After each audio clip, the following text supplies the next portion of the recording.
우리 모두 자리에서 일어나셔서 오늘 주실 성경 봉독을 하시겠습니다. 하나님이 우리에게 주실 오늘 말씀은 에베소서 2장 11절에서부터 22절까지입니다. 시작. 그러므로 생각하라. 너희는 그때 육체로는 이방인이요 손으로 육체에 행한 할례를 받은 무리라 칭하는 자들로부터 할례를 받지 않은 무리라 칭함을 받은 자들이라. 그때 너희는 그리스도 밖에 있었고 이스라엘 나라 밖의 사람이라.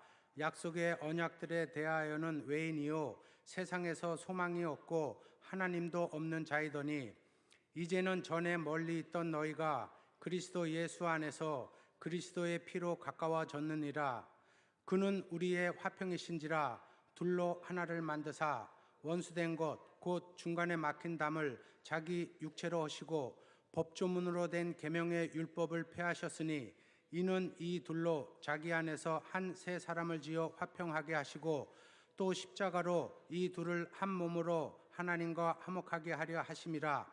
원수된 것을 십자가로 소멸하시고 또 오셔서 먼 데 있는 너희에게 평안을 전하시고 가까운 데 있는 자들에게 평안을 전하셨으니 이는 그로 말미암아 우리 둘이 한 성령 안에서 아버지께 나아감을 얻게 하려 하심이라. 그러므로 이제부터 너희는 외인도 아니요 나그네도 아니요 오직 성도들과 동일한 시민이요 하나님의 권속이라. 너희는 사도들과 선지자들의 터 위에 세우심을 입은 자라. 그리스도 예수께서 친히 모퉁이 돌이 되셨느니라. 그의 안에서 건물마다 서로 연결하여 주 안에서 성전이 되어가고 너희도 성령 안에서 하나님이 거하실 처소가 되기 위하여 그리스도 예수 안에서 함께 지어져 가느니라. 아멘.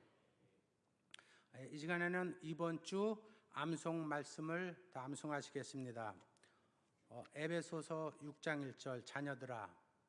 시작. 자녀들아 주 안에서 너희 부모에게 순종하라. 이것이 옳으니라. 에베소서 6장 1절. 아멘. 다 함께 오른손을 드시고 우리가 구호를 외치겠습니다. 주의 말씀은 내 발의 등이요 내 길의 빛이니이다. 내가 하나님의 말씀을 지키면 하나님은 나를 지키신다. 아멘. 오늘 말씀에서 큰 은혜가 있겠습니다.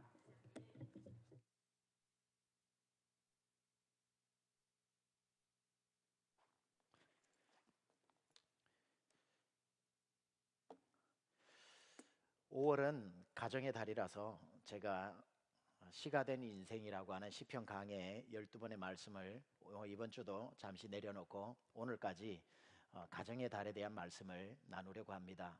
가정이 너무나도 중요하기 때문에 지난주는 엄마라고 하는 제목으로 말씀을 전했고 오늘은 가족이라고 하는 제목으로 말씀을 전하겠는데, 아마 가족의 의미를 가장 뭉클하게 우리에게 전달해주는 우리 대한민국에 있었던 가족이란 저런 것인가, 도대체 가족이 뭐길래 하는 것을 생각하게 만들었던 1980년대 초반에 있었던 전국민 이산가족 찾기가 있습니다.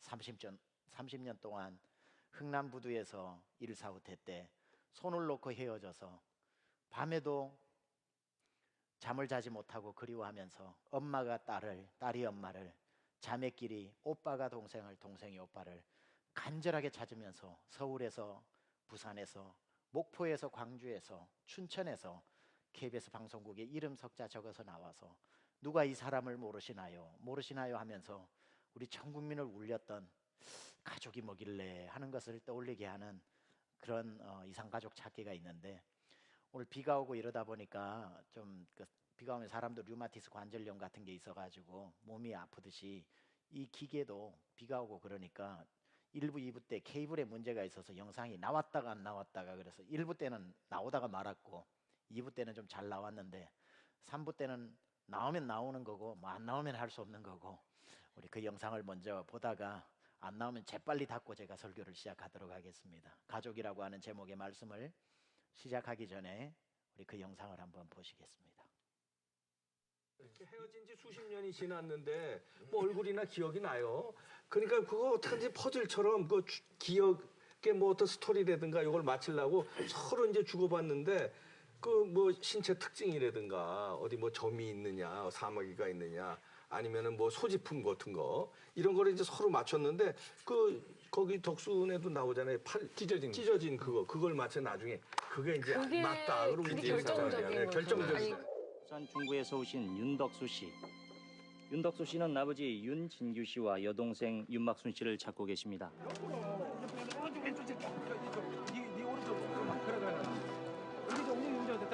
네, 지금 새로운 소식이 하나 들어왔습니다. 윤덕수 씨 여동생으로 보이는 분과 지금 방금 연결이 됐는데요. 미국 로스앤젤레스 연결하겠습니다. 미국요? 네, 그 흥남에서 헤어진 거랑 같고요. 나머지는 좀 더 확인을 해보셔야 될 것 같습니다. 자, 화면에서 여동생인 것 같은 분 나오시면 말씀 한번 나눠보십시오.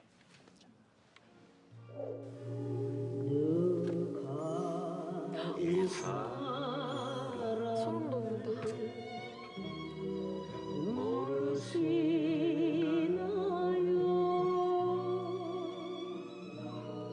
누가 저들에게 그 많은 사연, 그 많은 아픔을 안겨주었습니까? 김옥군이 엄마 사진 내가 그냥 가지고 왔어 지금. 너 찾으려고 그냥 부산으로 해가지고. 사진 있으십니까? 사진 좀 보여주세요. 줘보시죠. 네. 이게 참 뭐. 네, 맞답니다. 네, 맞답니다. 여러분 박수 보내주십시오. 네, 네. 화면으로 약간 비치는데요. 맞아요. 어머님께서는 맞다고 하셨어요. KBS 본관 중앙부에서 또 지금 만나셨어요.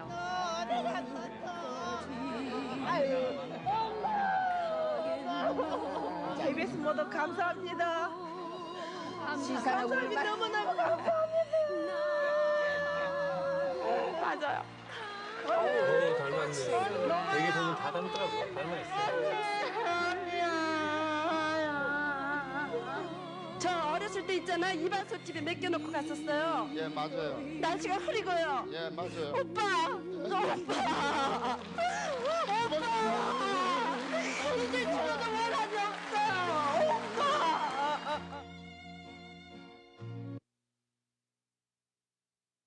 수십 번을 봤는데도 눈물이 나네요. 이게 가족입니다. 30년, 50년 떨어져 있어도 눈만 감으면 생각나는 게 가족입니다.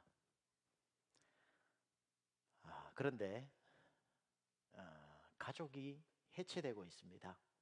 가족이 사라지고 있습니다.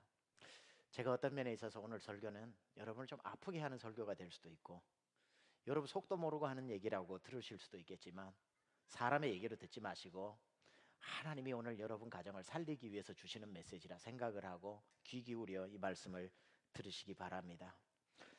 우리나라가 선진국이 되어서 OECD 국가가 되었는데, OECD 국가 중에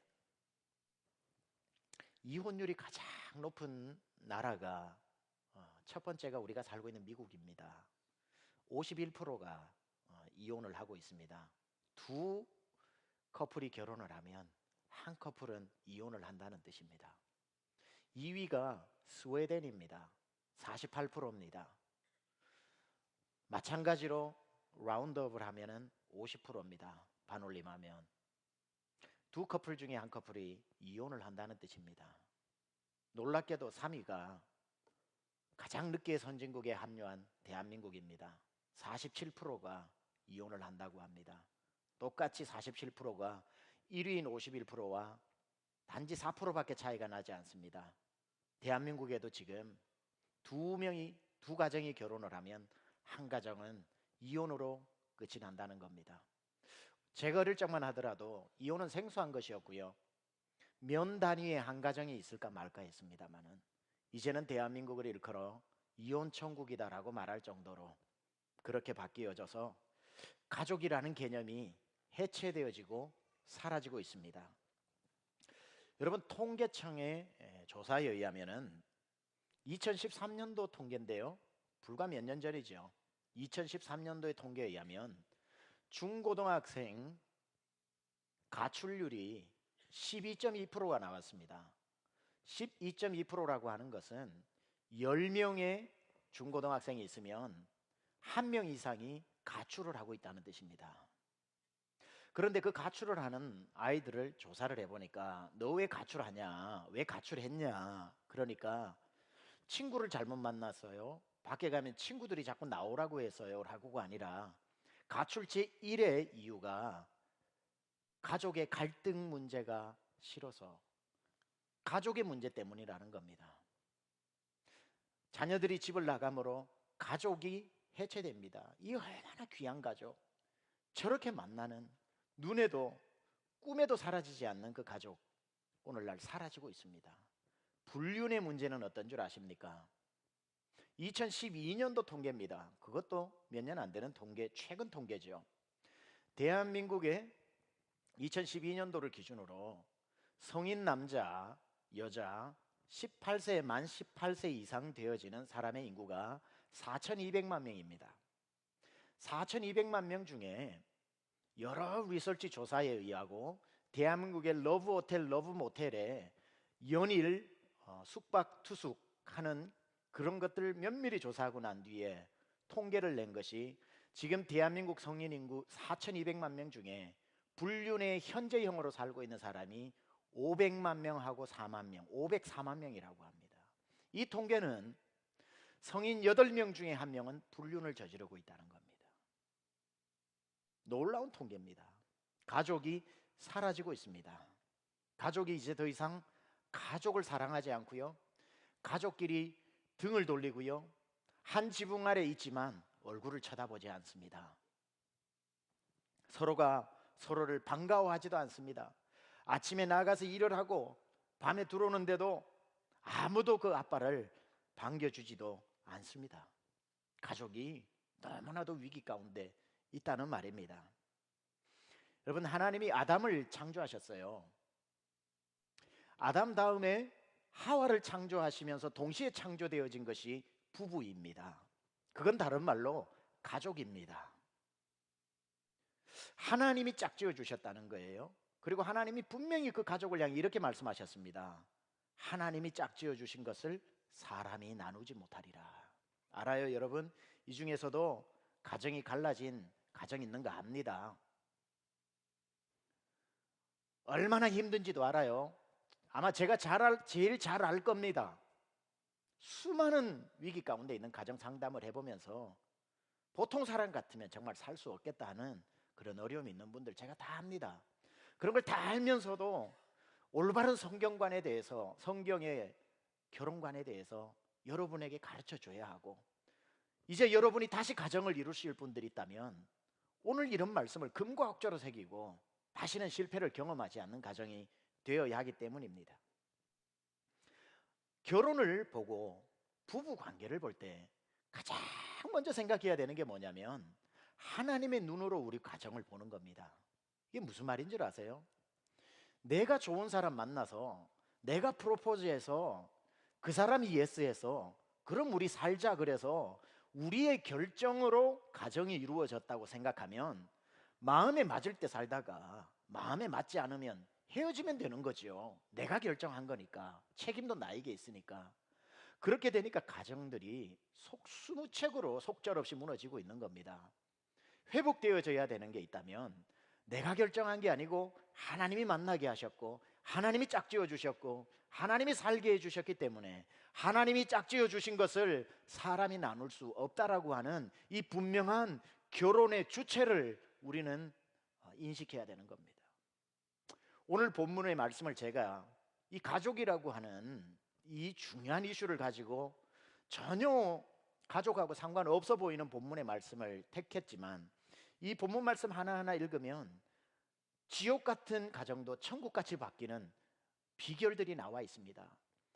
먼저 오늘 본문에는 이스라엘과 이방인에 대해서 설명을 하고 있는데, 예수님이 이 땅에 오기 전에는 이 세상은 딱 두 민족밖에 없었습니다. 하나님이 택하신 이스라엘 민족, 그리고 하나님 택하지 않은 이방 민족. 그 이방 민족 안에는 우리 모두가 포함되어 있었겠지요. 이스라엘 사람이냐 이방인이냐 두 민족밖에 없었습니다. 그런데 예수님이 이 땅에 오셔서 예수 안에 이방인을 부르셨습니다. 이스라엘 사람도 부르셨습니다. 그래서 예수님 안에 들어간 사람은 이스라엘 사람도 없고 이방인도 없고 예수 안에 거듭나서 새로운 한 사람이 만들어졌는데 그 사람을 영적 이스라엘 사람이라고 얘기를 합니다.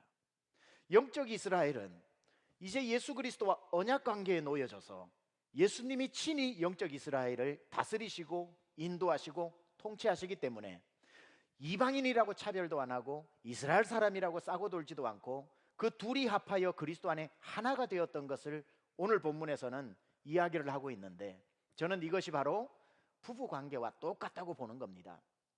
부부가 누굽니까? 오늘 11절 12절에도 보면 너희가 전에는 이방인이었더니, 너희가 전에는 그리스도 밖에 있었더니, 너희가 전에는 소망 없더니.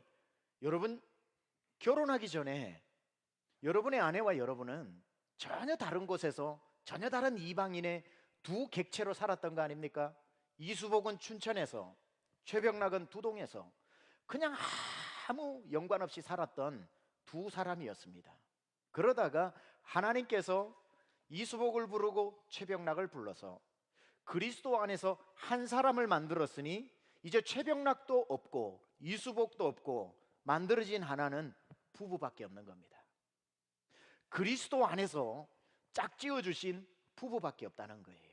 예전에는 이방인이었고 예전에는 이스라엘 사람이었으나 그리스도 안에는 이제 새로운 영적 이스라엘 사람밖에 없듯이 부부란 그리스도 안에서 완전한 하나가 되어진 그리스도와 언약 공동체 안에 놓이게 되었다는 거죠. 그 말이 오늘 13절입니다.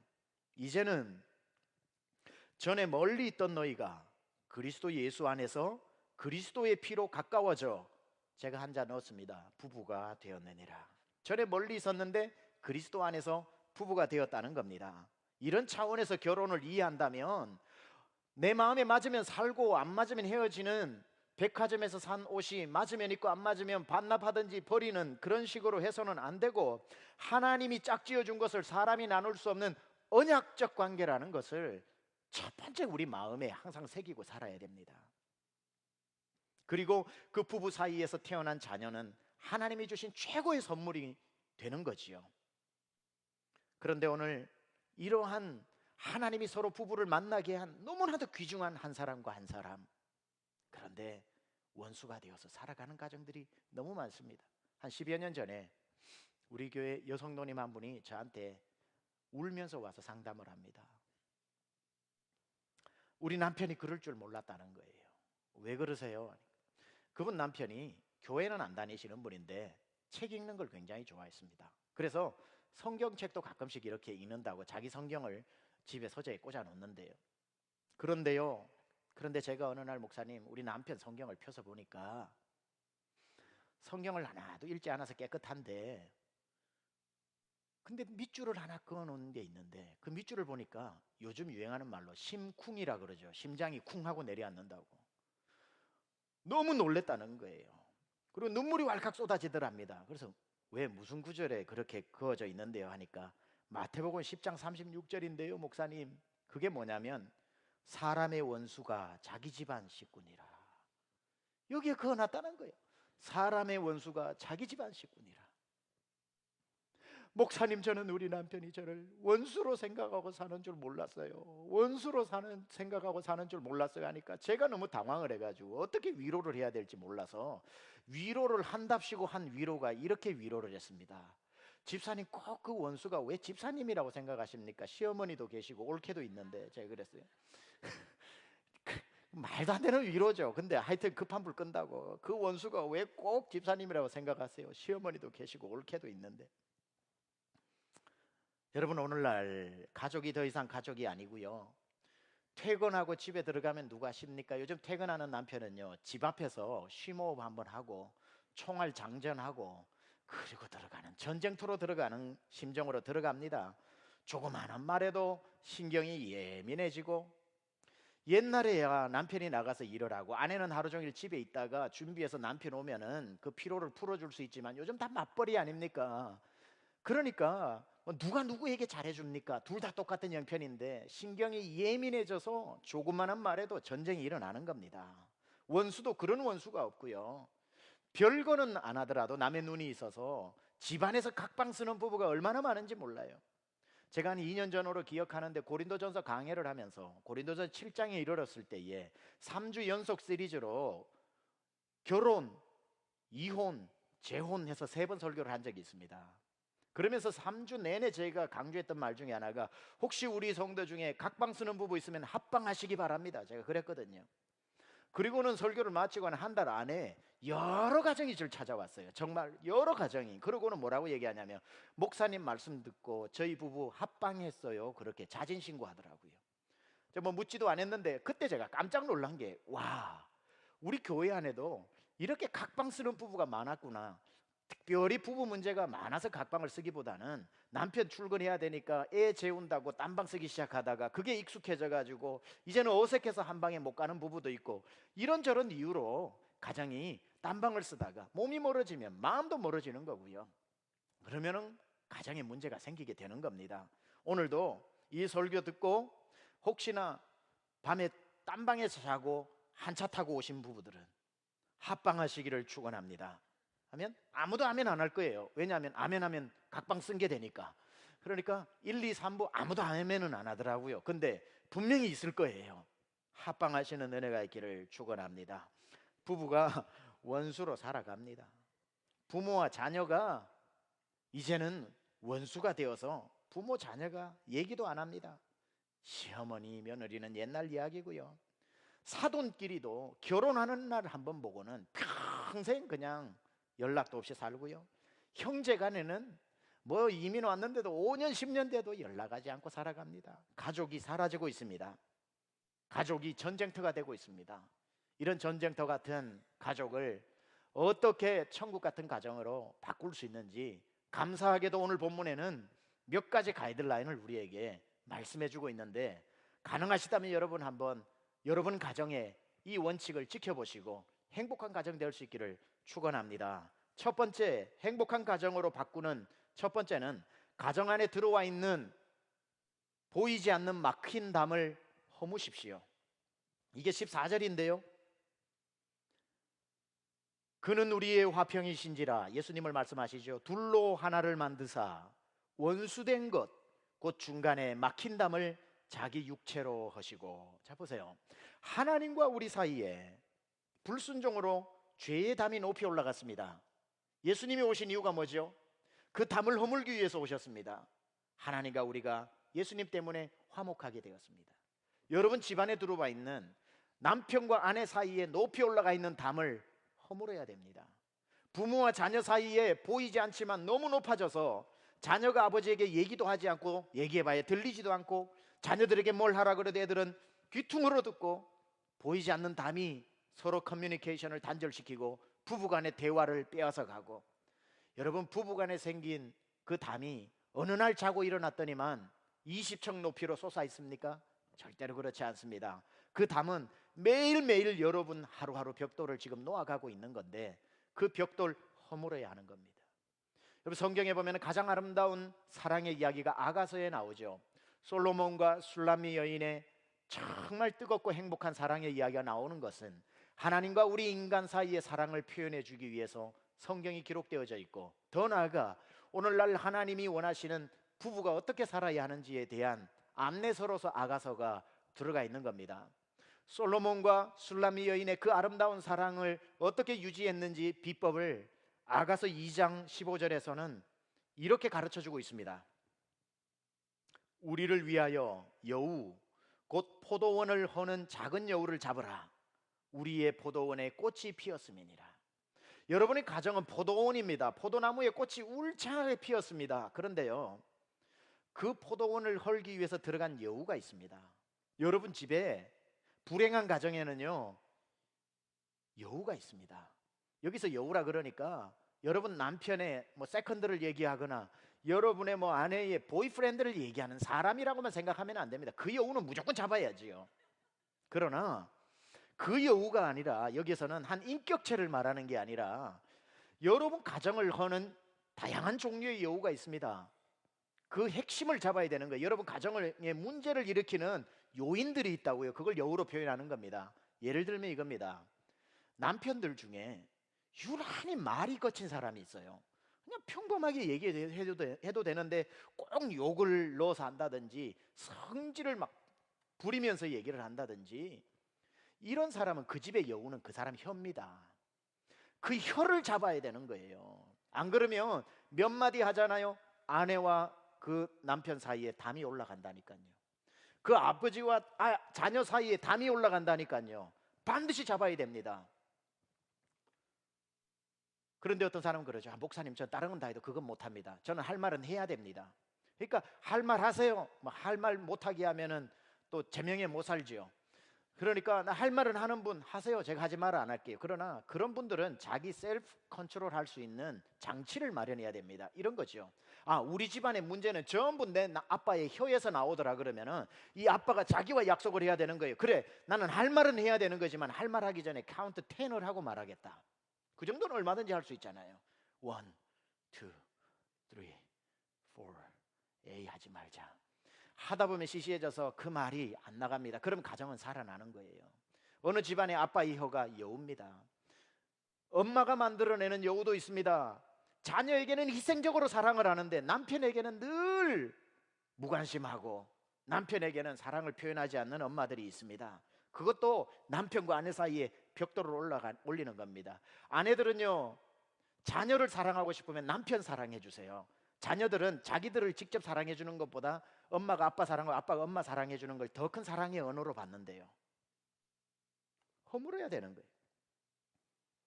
가정마다 보면은 그 집에 문제를 일으키는 게 항상 하나가 있어요. 노름이 될 수도 있고, 아니면 무슨 의처증이 되고 의부증이 될 수도 있고, 뭐가 되든지 간에 여러분 빨리 여러분 안에 가정을 무너뜨리는 그런 여우를 잡아야 됩니다. 근데 어떤 사람들이 이렇게 얘기합니다. 여보, 내 문제가 이건 줄 아는데 나는 도저히 이걸 못 고치겠어. 그러니까 이거는 좀 이해해주고 내가 이거 잘할게. 여우를 잡아야지 이 여우를 놔두고 다른 거 잘한다고 그 집안의 문제가 해결되는 게 아니에요. 그래서 빨리 여러분의 포도원을 허무는 여우가 뭔지를 밝혀내야 되는데 잘 모르겠다고요? 그래서 나와서 기도해야 되는 거예요. 하나님 가르쳐 달라고. 우리 집의 문제가 도대체 어디서부터 시작되는지 그 여우를 좀 보여달라고 기도를 하시기 바랍니다. 그 여우가 여러분의 포도원을 망치고 점점 쌓여져 가는 그 보이지 않는 높은 담을 허물어야 가정에 하나님이 주시는 은혜와 복이 임할 줄 믿습니다. 두 번째는 행복한 가정을 위해서 염두에 두어야 할 것이 불필요한 규칙들을 없애시기 바랍니다. 어느 집들에 가보면요, 별의별 규칙을 다 만들어 놓고 사는 부부들이 있어요. 숨이 막힙니다. 오늘 본문에서도 말하는데요, 예수님이 이 땅에 오신 목적이 뭐냐면은 율법을 폐하러 오셨다고 그랬습니다. 쉽게 말하면 규칙을 폐하기 위해서. 사람이 사는데 가족도 규칙은 있어야죠. 너무 없으면 안 돼요. 근데 그것보다 더 큰 문제는 너무 많으면 더 큰 문제예요. 하나님과 우리 사이에 어느 정도 대화를 하기 위해서 하나님이 우리 인간에게 613가지라고 하는 율법을 주셨습니다. 살아가기 위한 아주 기본입니다. 그런데 인간은 옳거니하고 거기에 율법을 더 만들기 시작했습니다. 수만 가지 율법이 만들어져서 나온 책이 탈무드고 미드라시고 미신하고 이런 책들인데 수십 권의 책입니다. 이제는 그 율법을 지키는 게 아니라 도저히 지키지 못하고 자기도 못 지키고 남도 못 지키면서 율법을 강요하고 있으니까 예수님이 오신 것은 그건 이제 더 이상 율법은 하나님과 가까워져라고 주신 율법인데 인간이 더 율법을 많이 만들어서 하나님과 영영 멀어지게 만들었으니 예수님이 오신 것은 율법을 완성하기 위해서 오셨지만 어떤 방법으로 폐하시면서 율법을 폐하기 위해서 오셨다는 거예요. 그게 오늘 본문의 15절입니다. 법조문으로 된 계명의 율법을 폐하셨으니 이는 이 둘로 자기 안에서 한 세 사람을 지어 화평하게 하시고, 예수님이 오신 것도 하나님과 우리 사이에 너무 많이 만들어진 규칙을 없애기 위해서 오셨는데 여러분의 가정이 하나 되고 가정이 평화로워지려면 엉뚱하게 어느 날 열받아가지고 집에 만들어 놓은 그런 규칙들을 빨리 없애시기 바랍니다. 남편들도 보면은 규칙을 많이 세워서 아내를 괴롭히는 남편들 많아요. 그 규칙에 벗어나면 막 화를 내요. 예를 들면 이런 거죠. 나는 절대로 어제 해놓은 밥과 반찬은 안 먹어. 개똥 같은 규칙이죠. 이런 거는 좀 심하게 말하자면 안달인 옷은 안 입고 나가. 조미료 넣은 음식은 절대 안 먹어. 집안 청소 안 해놓으면 나 기분 나쁜 거 알지? 퇴근하기 전에 애들 무조건 재워. 이런 말도 안 되는 규칙.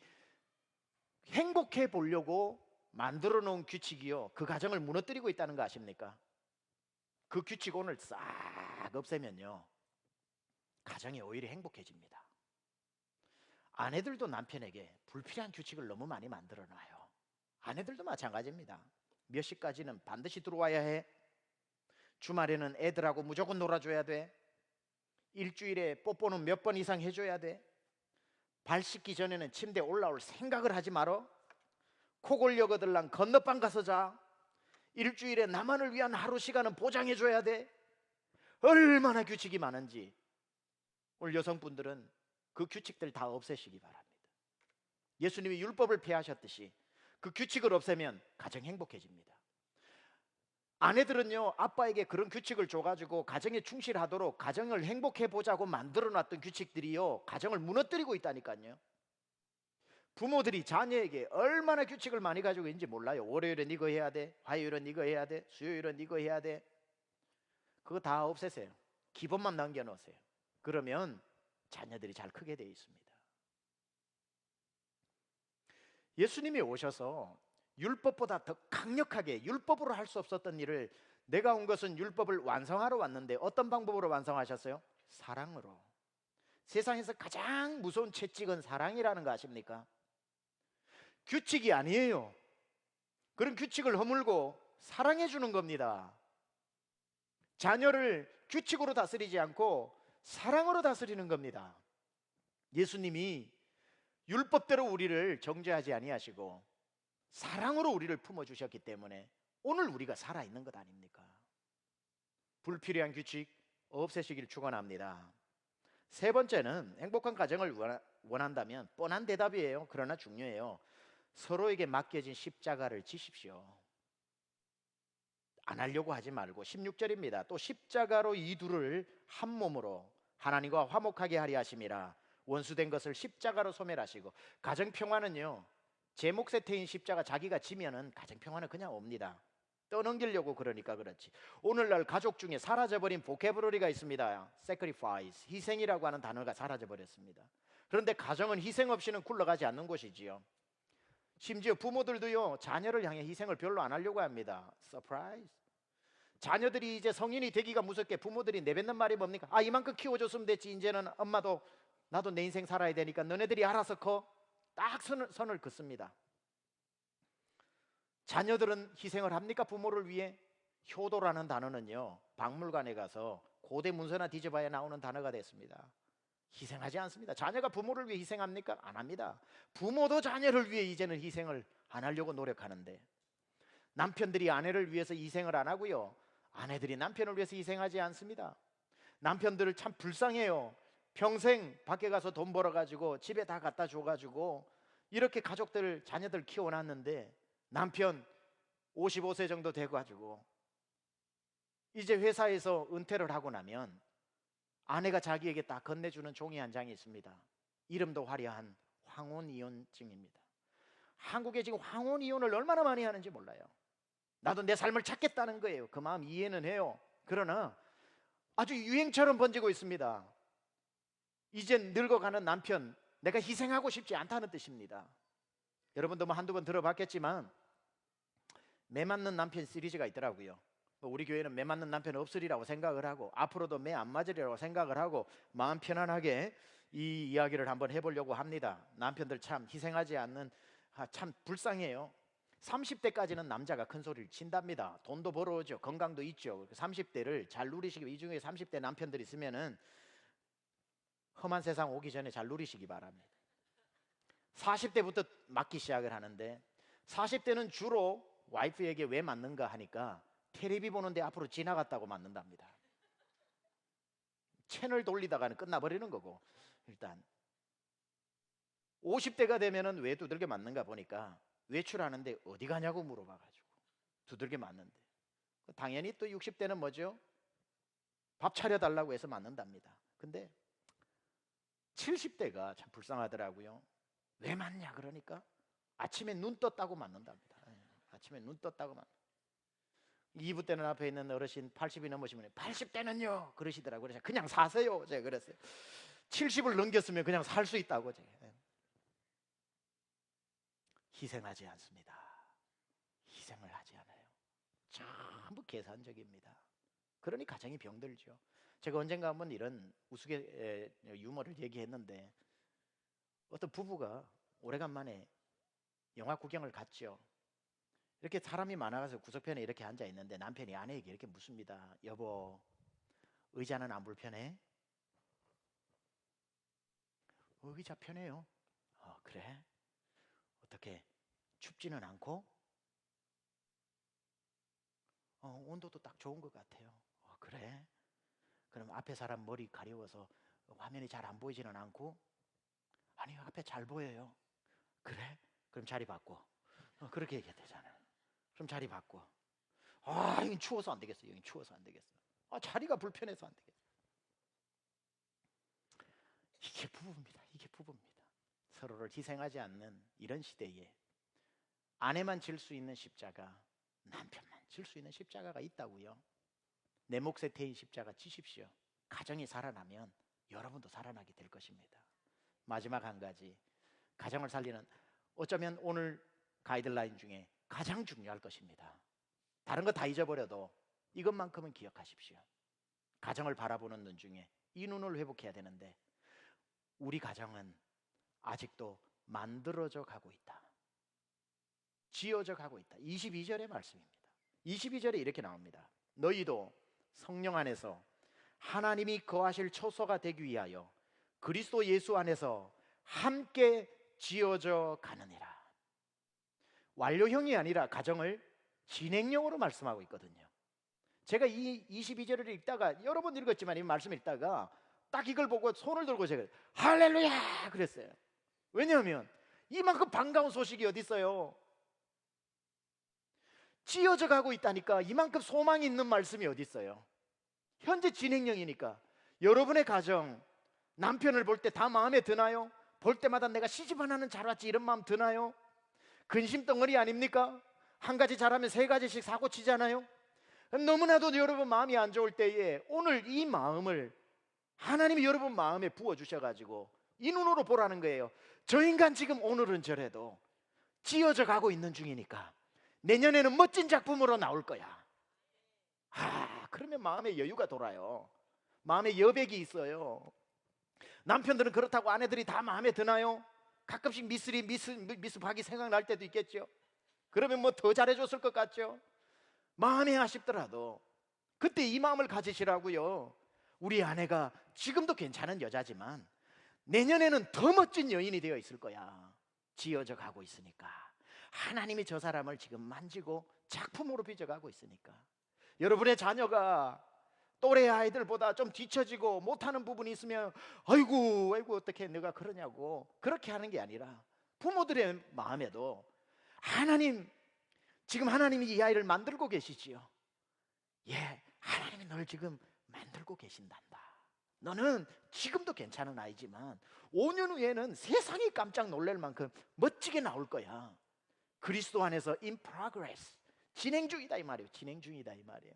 저는 우리 교회도 그렇게 보거든요. 기도할 때마다 하나님, 우리 교회가 지금도 좋은 교회지만 저는 확실히 압니다.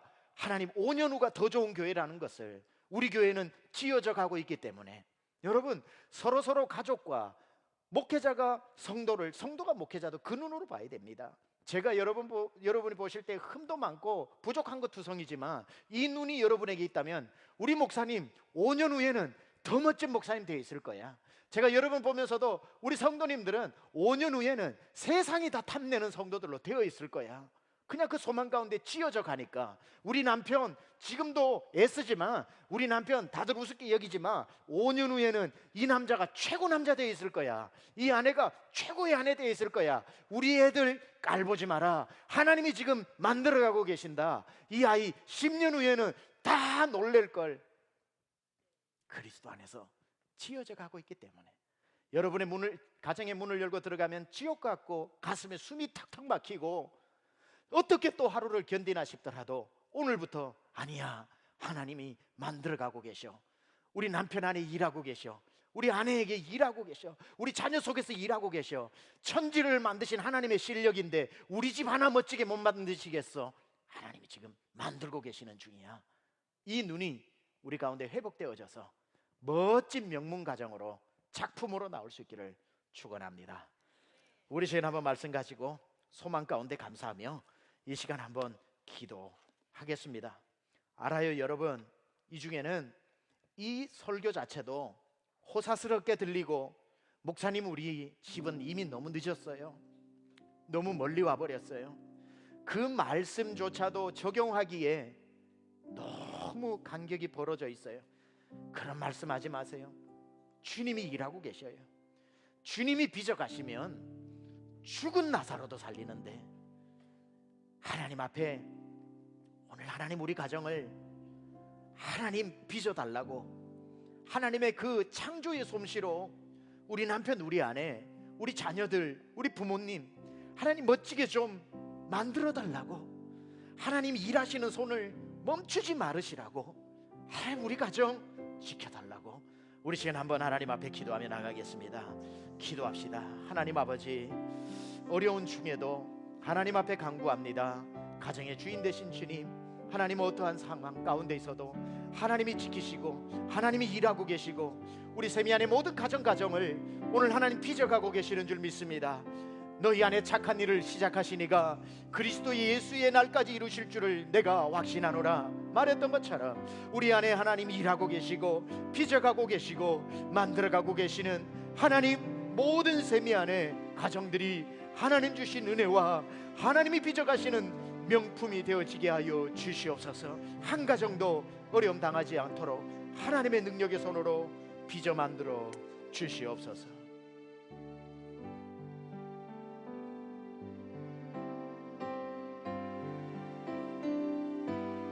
사철의 봄바람 부르고 같이 일어나 찬양합니다. 사철의 봄바람 불어이고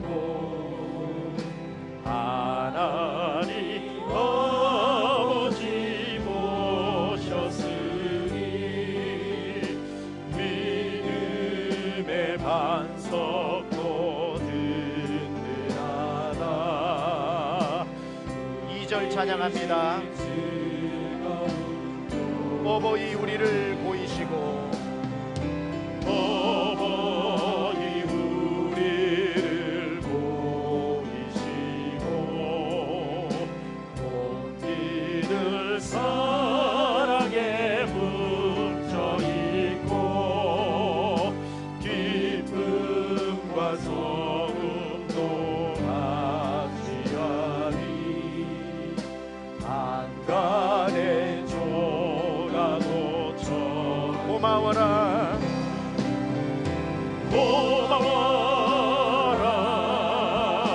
임마누엘 예수만 섬기는 우리지.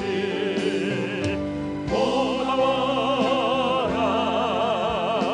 임마누엘 복되고 즐거운 아침과 저녁에 수고하여 아침과 저녁에 수고하여 다같이 일하는 온 식구가 한 쌍에 둘러서 먹고 마셔.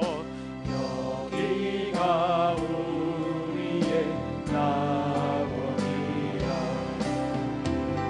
고마워라 임마누엘 예수만 섬기는 우리지. 고마워라 임마누엘 복되고 즐거운 하루하루.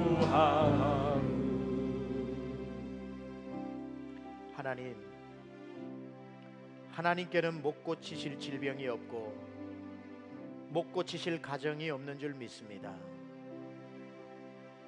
너무 늦어버렸다고 생각하는 가정, 이제는 도저히 마음을 하나로 합칠 수 없다고 포기했던 가정, 내 힘으로 가정에 진땀을 쏟으면서 노력해서 번아웃 되어져서 두 손을 들고 있는 가정, 그럼에도 불구하고 하나님은 그 가정에 일하고 계시고 빚어가고 계시고 주 안에서 지어져 가는 성전인 줄 믿습니다.